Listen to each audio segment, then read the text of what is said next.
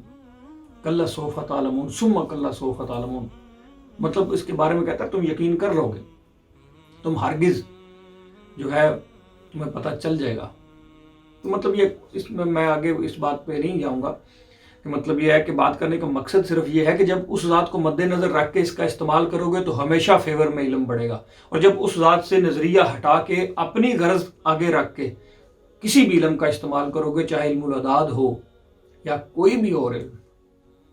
تو پھر اس علم کی بنیاد علم سفلی کی طرف بڑھنا شروع ہو جائے گی، اور جو جو آپ کی طلب غرض بڑھتی جائے گی آپ غافل ہونا شروع ہوگے،